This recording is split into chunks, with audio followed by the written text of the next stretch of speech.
നമ്മൾ കഴിഞ്ഞ ദിവസം എവിടെയാണ് നിർത്തിയതെന്ന് എല്ലാവർക്കും ഓർമ്മയുണ്ടല്ലോ. നമ്മൾ കഴിഞ്ഞ ദിവസം നിർത്തിയത് ആ കുട്ടി സ്കൂളിലേക്ക് എത്തുന്നതും അവിടുത്തെ എല്ലാ കാര്യങ്ങളും നോക്കി അത്ഭുതപ്പെട്ട് നോക്കി നിൽക്കുന്നതുമാണ് നമ്മൾ കണ്ടത്. അടുത്ത 8th പാരഗ്രാഫാണ് തുടങ്ങുന്നത്. ശ്രദ്ധിച്ചോളൂ കേട്ടോ. I did not know what to say. The gate was closed, letting out a pitiable screech. Some of the children burst into tears. The bell rang. A lady came along, followed by a group of men. The men began sorting us into ranks. എന്താണ്? I did not know what to say. എനിക്കറിയില്ല എന്തു പറയണം, എങ്ങനെ പറയണമെന്ന് എനിക്കറിയില്ല. The gate was closed. ഗേറ്റൊക്കെ അടച്ചു. Letting out a pitiable scratch. എന്താണ് പിറ്റിയബിൾ സ്ക്രാച്ച് എന്ന് വെച്ചാൽ? എന്താണ്? ദയനീയമായ ശബ്ദത്തോടെ അടച്ചു. പിന്നെ some of the children burst into tears. ചില കുട്ടികൾ എന്താണ് ബേസ്റ്റ് ഇൻ ടു ടിയേഴ്സ് എന്ന് വെച്ചാൽ അവർ കരഞ്ഞുകൊണ്ട് ഇരിക്കുവാണ്. The bell rang. ബെല്ലടിച്ചു. A lady come along followed by a group of men. ഒരു സ്ത്രീ ഞങ്ങളുടെ അടുത്തേക്ക് വന്നു. എന്നിട്ട് കൂടെ കുറച്ച് ഒരു ഗ്രൂപ്പ് ആളുകളുണ്ട്, ആണുങ്ങളുണ്ട്. എന്താണ് പറഞ്ഞത്? The men began sorting us into ranks. ഞങ്ങളെ ഓരോരുത്തരെ എണ്ണി എണ്ണി ഞങ്ങളെ സോർട്ട് ചെയ്യാൻ തുടങ്ങി. എന്താണ് അടുത്ത paragraph? This is your new in home. എന്താണ്? ഇത് നിങ്ങളുടെ പുതിയ വീടാണ്. Said the woman. ആ സ്ത്രീ എന്താണ് ഞങ്ങളോട് പറഞ്ഞത്? ആ ലേഡി എന്താ പറഞ്ഞത്? ഇത് നിങ്ങളുടെ പുതിയ വീടാണ്. Here too there are mothers and fathers. ഇവിടെ നിങ്ങൾക്ക് ആരുണ്ട്? ഇവിടെ നിങ്ങൾക്ക് അച്ഛനും അമ്മയും ഒക്കെ ഉണ്ട്.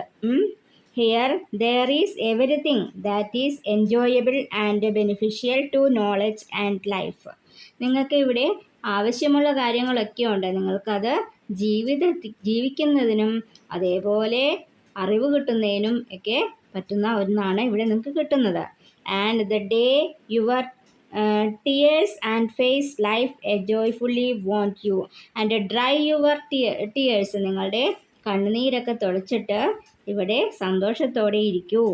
നിങ്ങൾക്കത് സാധിക്കില്ലേ എന്നാണ് ആര് ചോദിക്കുന്നത്? ആ ലേഡി വന്നിട്ട് ചോദിച്ചത്. ഇനി 10th പേജ്, അത് 10th പാരഗ്രാഫാണ്.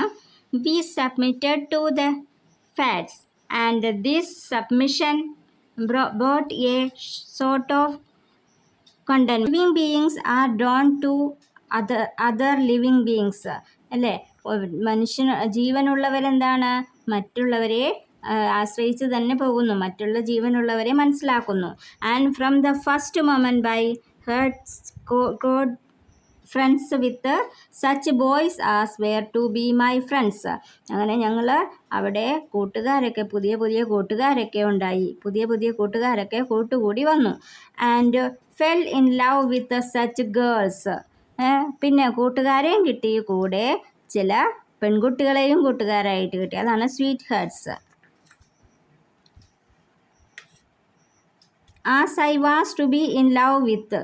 ഞങ്ങൾക്ക് അവരോട് സ്നേഹമായി, ഞങ്ങൾ തമ്മിൽ സ്വീറ്റ് ഹേർട്സ് ആയി. With them it seemed to me my misgivings had but no basis. Then it seemed to me my misgivings had no basis. എൻ്റെ ഈ കാര്യങ്ങൾക്ക്, എനിക്ക് ആ ചെറിയ കാര്യങ്ങൾക്ക് അല്ലെങ്കിൽ ആവശ്യമില്ലാത്ത ചിന്തകൾക്കൊന്നും ഒരു കാര്യമില്ല എന്ന് മനസ്സിലായി. അതിനൊരു ബേസ് ഇല്ല എന്നെനിക്ക് മനസ്സിലായി. I had never imagined school would have this rich variety. We played all sorts of games, swings, the vaulting house, ball games. In the music room we chanted out the first song. എന്താണ്? എനിക്കിത് school ഇങ്ങനെയായിരിക്കും, ഈ ഒരു school ഇങ്ങനെയൊക്കെ നല്ല സന്തോഷകരമായിരിക്കും എന്നുള്ളതിനെക്കുറിച്ച് എനിക്കൊരു ഐഡിയയും ഉണ്ടായിരുന്നില്ല. അവിടെ പലതരത്തിലുള്ള ഗെയിംസ് ഉണ്ട്. എന്തൊക്കെയാണത്? സ്വിങ്സ്, ഊഞ്ഞാലുണ്ട്, അതേപോലെ ഹോഴ്സ് ബോൾ ഗെയിംസ് ഉണ്ട്. പിന്നെ മ്യൂസിക് റൂം ഉണ്ട്. അവിടെ സ്വന്തം മ്യൂസിക് ചാൻറ്റ് ചെയ്ത് പാടാൻ എല്ലാവർക്കും സൗകര്യമുണ്ട്. അങ്ങനെയൊക്കെ ഞങ്ങൾ സന്തോഷകരമായി പോകുമായിരുന്നു. We started learning the numbers. We ate delicious food, took a little nap, and wake up to go on with the friendship and love, play and learning. അവിടെ എന്താണ് സംഭവിച്ചത്? ഞങ്ങൾക്ക് ഗ്ലോബ് കാണാൻ സാധിച്ചു. അതെങ്ങനെയാണ്? ഗ്ലോബ് ഇങ്ങനെ വട്ടത്തിൽ തിരിഞ്ഞിട്ട് ഓരോ കോണ്ടിനെൻസും കൺട്രീസും, ഓരോ സംസ്ഥാനങ്ങളും, ഓരോ ദ്വീപുകളും, ഓരോ കൺട്രികളും, ഓരോ രാജ്യങ്ങളും ഞങ്ങൾക്കത് തിരിഞ്ഞ് മനസ്സിലാക്കി തന്നു. ഞങ്ങൾക്കത് തിരിച്ചാൽ അത് ഏതൊക്കെ രാജ്യങ്ങളാണ്, ഏതൊക്കെ ദ്വീപുകളാണ്, അല്ലെങ്കിൽ എന്തൊക്കെയാണ് അവിടെ ഉള്ളതെന്ന് ഓരോ സ്ഥലത്തുള്ളതെന്ന് ഞങ്ങൾക്ക് മനസ്സിലാക്കാൻ സാധിച്ചു. പിന്നെ എന്താണ്? ഞങ്ങൾക്ക് പുതിയ ലാംഗ്വേജസ് പഠിക്കാൻ പറ്റി. പുതിയ languages. First introduction to language. ഞങ്ങൾക്ക് പുതിയ ലാംഗ്വേജസ് പഠിക്കാൻ പറ്റി. We saw a globe of the earth which revolved and showed the various continents and countries. We started learning numbers. ഞങ്ങളവിടെ എന്ത് സംഭവിച്ചു? ഞങ്ങൾ പുതിയതായിട്ട് നമ്പേഴ്സ് പഠിച്ചു. Learning numbers. We ate delicious food. നല്ല രുചിയുള്ള ഭക്ഷണം കഴിച്ചു. took a little nap and woke up to go on with the friendship and love, play and learning. ഞങ്ങൾ അങ്ങനെ അവിടെ കളിച്ചും ചിരിച്ചും നല്ല ഫ്രണ്ട്ഷിപ്പോട് കൂടിയാണ് കഴിഞ്ഞത്. എനിക്കത് അറിയില്ലായിരുന്നു ഓരോ സ്കൂളിൽ ഇങ്ങനെയൊക്കെയാണ്. ഞങ്ങൾ വിചാരിച്ച എന്താണ്, അതൊരു ജയിൽ പോലെയാണ്, അല്ലെങ്കിൽ ഫോർട്ടാണ്, ഒരു കോട്ടയാണെന്നാണ് സത്യത്തിൽ വിചാരിച്ചിരുന്നത്. പക്ഷേ അതിൽ നിന്നൊക്കെ വ്യത്യസ്തമായിട്ട് അവിടെ ഇങ്ങനെ കൂട്ടുകാരുണ്ട്, കളിക്കാനുള്ള സൗകര്യങ്ങളുണ്ട്, പുതിയ ലാംഗ്വേജസിനെ കുറിച്ചും അതുപോലെ നമ്പേഴ്സും എല്ലാം ഓരോന്നായിട്ട് ഞങ്ങൾക്ക് ആര് പറഞ്ഞു തന്നു? കൂട്ടുകാരായിട്ടും പറഞ്ഞു തന്നു, ടീച്ചേഴ്സായിട്ടും എല്ലാം പറഞ്ഞു തന്നു. As our path revealed itself to us, however, we did not find it as totally sweet and unclouded. Dust-laden winds and unexpected accidents could happen suddenly. എന്താണ്? As our path revealed itself to us. ഞങ്ങൾക്ക് ഞങ്ങളുടെ വഴി സ്വയം മനസ്സിലായി. ഞങ്ങൾക്കത് എങ്ങനെയൊക്കെ ആയിരിക്കുമെന്ന് മനസ്സിലായി. However, we did not find it as totally sweet and unclouded. ഞങ്ങൾക്ക് മനസ്സിലായി അത് ഞങ്ങളുടെ വഴിയൊക്കെ ബുദ്ധിമുട്ടേറിയതാണ്, അല്ലാതെ നല്ലതൊന്നും അല്ല. ഞങ്ങൾക്ക് കുറച്ച് ബുദ്ധിമുട്ടുള്ള കാര്യങ്ങളൊക്കെയാണുള്ളത്. ഡസ്റ്റ് ലാഡൻ വിൻസ്, അതായത് പൊടി നിറഞ്ഞ പൊടിപടലങ്ങളുള്ള കാറ്റും, and unexpected accidents would happen suddenly. ഞങ്ങൾ പ്രതീക്ഷിക്കാതെയുള്ള ബുദ്ധിമുട്ടുകളും, അതായത് അപകടങ്ങളുമൊക്കെ ഞങ്ങൾക്ക് ഉണ്ടായി. എന്താണ്? So we had to be watchful and very patient. ഞങ്ങൾ ക്ഷമയോടുകൂടി നോക്കിക്കൊണ്ടിരുന്നു. It was not all a matter of playing and fooling around. അത് ഞങ്ങൾ സ്വയം ആയിട്ട് കളിക്കുന്നതിനോ ഒന്നും ഒരു പ്രത്യേകതയില്ല. It was not all a matter of playing and fooling around.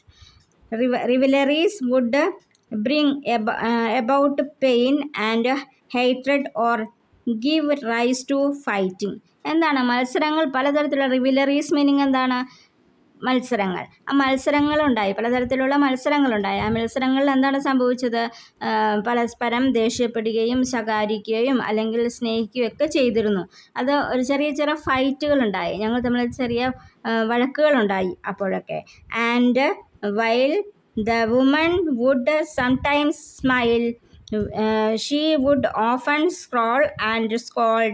Even more frequently, she would resort to physical punishment. അങ്ങനെ ഞങ്ങൾ കളിച്ചുകൊണ്ടിരിക്കുമ്പോൾ ചില യുദ്ധങ്ങളും അല്ലെങ്കിൽ വഴക്കുകളൊക്കെ ഉണ്ടാവും. വഴക്കുകളൊക്കെ ഉണ്ടാവും. ആ സമയത്ത് അവർ എന്ത് ചെയ്യും? ആ ലേഡി ചിലപ്പോൾ ഞങ്ങളെ നോക്കി ചിരിക്കും, അല്ലെങ്കിൽ ചില സമയത്ത് ഞങ്ങളെ പുച്ഛത്തോടെ നോക്കും, ശകാരിക്കും. ചിലപ്പോൾ ഫിസിക്കൽ പണിഷ്മെൻറ്റ് വരെ തരാറുണ്ട്. അതായത് ഞങ്ങൾ ചിലപ്പോൾ മുട്ടുകുത്തി നിർത്തുക, അല്ലെങ്കിൽ ഓടിക്കുക, ഇതൊക്കെയാണ് ഫിസിക്കൽ പണിഷ്മെൻറ്റ്. ചിലപ്പോൾ തല്ലും. ഇതൊക്കെയാണ് ഫിസിക്കൽ പണിഷ്മെൻറ്റ് എന്ന് പറയുന്നത്. നെക്സ്റ്റ് പാരഗ്രാഫ്, 13ാമത്തെ പാരഗ്രാഫാണ്. The bell rang announcing the passing of the day and the end of work. ബെല്ലടിച്ചു. സ്കൂളിൽ ബെല്ലടിക്കുമല്ലോ വൈകിട്ട്, അതുപോലെ ബെല്ലടിച്ചു. എന്തിനു വേണ്ടിയിട്ട്? Announcing the passing of the day, ആ ദിവസം കഴിഞ്ഞു എന്നുള്ളതിനെ അറിയിക്കാനായിട്ട് ബെല്ലടിച്ചു. And end of the work, അന്നത്തെ വർക്ക് കഴിഞ്ഞു, അന്നത്തെ പഠിത്തം കഴിഞ്ഞു, അതിന് വേണ്ടിയിട്ട്. Throngs of children rushed towards the gate, which was opened again. I bade farewell to friends and sweethearts and passed through the gate. I peered around but found no trace of my father, who had promised to be there. എന്താണ് എന്നോട് അച്ഛൻ ഞാൻ എന്ത് ചെയ്തു? ബെല്ലടിച്ച് കഴിഞ്ഞപ്പോൾ ഞങ്ങളെല്ലാവരും പുറത്തേക്ക് ഓടി. ദ ത്രോങ്സ് ഓഫ് ചിൽഡ്രൻ, ത്രോങ്സ് എന്ന് വെച്ചാൽ കൂട്ടം, കുട്ടികളുടെ കൂട്ടം അല്ലെങ്കിൽ ജനക്കൂട്ടം എന്നൊക്കെ പറയും. അപ്പോൾ ഇവിടെ എന്താണ്, സ്കൂളായതുകൊണ്ട് കുട്ടികളുടെ കൂട്ടമാണ്. ബെല്ലടിച്ച് കഴിയുമ്പോൾ എല്ലാവരും കൂടി ഓടി വരില്ലേ, അതിനാണ് കൂട്ടം എന്ന് പറയുന്നത്. The throngs of children rushed towards the gate, അവരെല്ലാവരും കൂടി എവിടേക്ക് ഓടി? ഗേറ്റിൻ്റെ അടുത്തേക്ക് ഓടി. വിച്ച് വാസ് ഓപ്പൺഡ് അഗെയിൻ, അപ്പം ഗേറ്റ് തുറന്നു. I bade farewell to friends, ഞാൻ കൂട്ടുകാർക്കൊക്കെ ഫെയർവെൽ കൊടുത്തു, അതായത് ടാറ്റ കൊടുത്തു. And sweethearts and passed through the gate, സ്വീറ്റ് ഹെഡ്സിനും എല്ലാവർക്കും സ്വീറ്റ് ഹാർട്ടിനൊക്കെ ടാറ്റ കൊടുത്ത് ഞാൻ ഗേറ്റിലേക്ക് പോയി. I peered around and found not trace of my father, അവിടെ എല്ലായിടത്തും ചുറ്റും നോക്കി, തിരിഞ്ഞും മറിഞ്ഞൊക്കെ നോക്കി, അവിടെ ഒന്നും എൻ്റെ അച്ഛൻ്റെ നിഴൽ പോലും കണ്ടില്ല. Who had promise to be them, എന്നോട് പറഞ്ഞിരുന്നു തിരിച്ചു വരുമ്പോൾ ഞാനിവിടെ ഉണ്ടാവും, നിന്നെ കൊണ്ടുപോകാനും ഞാൻ വരും എന്ന് പറഞ്ഞിരുന്നു. പക്ഷെ അവിടെയൊന്നും അച്ഛനെ കണ്ടില്ല. ഇതിൽ 13ാമത്തെ പാരഗ്രാഫ് വരെയാണ് ഞാൻ എടുത്തിരിക്കുന്നത്. ഇതുവരെ എടുത്തിരിക്കുന്ന ഭാഗത്തിലുള്ള നോട്ട്സും മീനിങ്ങും ഒക്കെ ദേവ എഡ്യൂക്കേഷൻ വാട്സപ്പ് ചാനലിൽ കൊടുക്കുന്നതാണ്. അതിൽ കമൻറ്റ് ബോക്സിലോ അല്ലെങ്കിൽ ഡിസ്ക്രിപ്ഷൻ ബോക്സിലോ ക്ലിക്ക് ചെയ്താൽ കിട്ടുന്നതാണ്. ലിങ്കിൽ കയറിയാൽ നിങ്ങൾക്ക് ഇതിൻ്റെ ആൻസറൊക്കെ കിട്ടും. പിന്നെ അതേ ആൻസർ തന്നെ നിങ്ങൾ എഴുതണം, പഠിക്കണമെന്നൊന്നുമില്ല. നിങ്ങൾക്ക് സ്വന്തമായിട്ട് ക്വസ്റ്റ്യൻ ആൻസറൊക്കെ കണ്ടുപിടിക്കാനും എഴുതാനും ഒക്കെ ഒരു സ്കില്ല് വേണം. എന്നാലേ നിങ്ങൾക്ക് ഇതല്ലാതെ പുറത്തൊന്നും ക്വസ്റ്റ്യൻസ് ചോദിക്കാം. പിന്നെ സ്കൂളിൽ നിന്നുള്ള ക്വസ്റ്റ്യൻ ആൻസറും ഉണ്ടാവും. അതും ഇതുമൊക്കെ കമ്പയർ ചെയ്ത് നിങ്ങൾക്ക് ഏതാണോ എളുപ്പം പഠിക്കാൻ പറ്റുന്നത് എന്ന് നോക്കിയിട്ട് നിങ്ങൾക്കത് പഠിക്കാവുന്നതാണ്. പിന്നെ പുറമേ നിന്ന് ക്വസ്റ്റ്യൻസ് വരാം, അതുകൊണ്ട് നിർബന്ധമായും ടെക്സ്റ്റ് ബുക്ക് വായിച്ചിരിക്കണം. ഇനി ഇതോടുകൂടി ഇന്നത്തെ ഈ ക്ലാസ് ഇവിടെ അവസാനിക്കുകയാണ്. അടുത്ത ക്ലാസ്സുമായി വരേക്കും ഗുഡ് ബൈ.